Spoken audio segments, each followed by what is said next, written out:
Hey there kiddos, it is Mr. King here with another video using the hatching technique. This again is a technique catered towards our older grade levels, so I would say this is most appropriate for 5th and 6th grade right here. This is going to be a slightly more challenging one than the last one in terms of we're going to be a little bit more careful as we go, but at the same time we are very much intentionally going to be making a mistake. And this piece actually, in total, is about echoing a mistake. So I'm actually taking a thicker piece of watercolor paper here. You could really use regular paper if you want to. I like using thicker paper so that I can tape it down, have a really beautiful border going on with it, and it allows me to add some color at the end, which I may or may not do at the end of this video, depending on how long it takes me to get through it. But anyways, there's a couple things you're gonna wanna do. You're gonna wanna have a nice piece of rectangular paper or square paper. You're going to want to have an ultra fine point Sharpie or a nice felt tip marker with a fine tip, or even a good fountain pen. Make sure the ink is flowing okay on it. And really that's gonna be it. That's all you need for materials for this one, unless you're gonna be adding color to it later.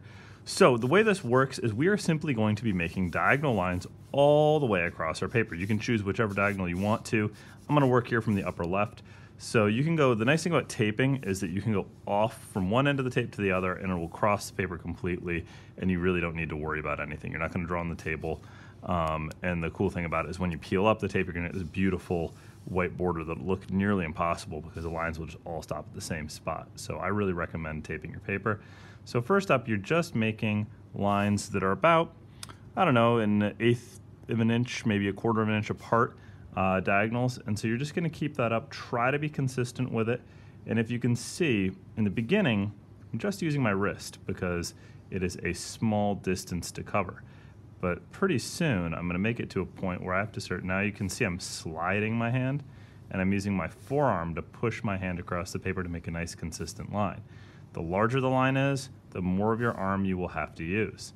Now you can start to see I'm starting to get a little bit of a bow or a bend here instead of having a nice straight line, and that's actually what I want. At a certain point, I'm going to make an intentional mistake, and that mistake is going to be very small. And ready? Bump, bump. Just a little bump right there, okay? And the point of this project is once you have made your mistake, you're going to exaggerate it. And that means that every time you get to that spot, your bump is going to get just a little bit bigger. Okay, so try to be consistent about it. Don't overdo it from the beginning, okay? Because if you do, it just won't really look the way we want it to. Really, you're just trying to make a pretty consistent line here the whole time. Now, for some of you, you're going to find this to be really easy and kind of meditative. For others, this is going to be really challenging. So I really encourage you guys, if you're trying out this project, you have a couple of sheets of paper, and you are okay with the fact that the first time you do this, it's probably not gonna look right. Okay, you're gonna need to do a couple attempts at it. But if you notice, every time I get to that point, I'm just trying to keep the same thickness apart, and by doing so, it's exaggerating that kind of loop, that bend. And so it kind of starts to create this divot in my pattern. It's gonna look really good when it's done, I think.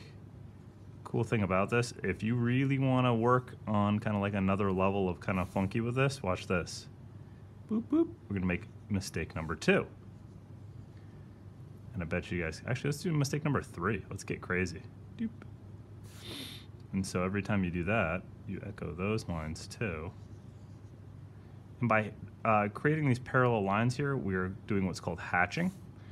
And it's really cool because you can see it almost looks like the edge of a book with all the papers lined up. It creates dimensionality. It creates form where it's just line. And that's really a cool thing to be able to do. And you can use it to your advantage in a lot of artwork. I like doing it oftentimes when I'm using things like perspective to convince people that what they're looking at is 3D, more so. It's just an extra trick you can use. And use it almost the exact same way, where by repeating the lines and repeating, the shape, you create form. It's a nice little trick. Okay, so now mine are starting to run into each other, and that is absolutely okay. You're just gonna follow your own rule, and you really just gotta keep those lines the same distance apart as much as you can. And when you do that, what it's doing is it echoing, whoops, see that time I went way shallow? That's okay. Again, we're making mistakes on this piece, and that's literally part of this art. So it's okay to have those little mistakes. The big kind of cardinal rule you don't want to break if you can help it is never cross your lines. They can touch accidentally, it's not the end of the world, but crossing them will kind of ruin the pattern a little bit. A little pro tip for you, sometimes when I make mistakes that big, but I've worked really far into a piece, I'll actually go grab, especially with this white paper, I'll just grab some white paint. White out is a really good version of it. It's just fast drying acrylic paint. Got a little bit of a, what am I trying to say? It's got a little bit of paper pulp in it, so it's got tooth to it, and then it's also got a, gosh, I think it's called an activator. It's a retardant when it goes slower. I believe it's an activator. It makes it dry a lot faster. I can never remember. But it's a drying agent is what I know. And that really makes white out a very good choice if you're trying to, you can literally, just like you can white out a mistake on a piece of homework, you can white out art too, sometimes. You got to be prepared that it's going to add a little texture there, but as soon as you back away from it, you will not notice, trust me. And especially if you add color, that'll hide the issue that much more. So you can see I'm really just getting this really cool pattern where, one thing builds to another, these waves just kind of add to each other. And I like this subtle pattern it's creating. Now I've noticed I'm starting to get a little shallower with mine, so I'm going to start kind of trying to build these bends back up a little bit. You can have a little control here. It might seem like I'm just following the same formula, but this time I'm just kind of making the bends a little bit more extreme as I go, just a little. And my hand's not sliding too well on this part of the table, so that's why I started using my wrist a lot more there. And boom. You can see it's a really kind of cool, funky pattern going on here. I like this weird repeating craziness. It looks almost like roots coming up underneath the ground, or maybe like divots, like trenches down, carved in, and I think that becomes really interesting.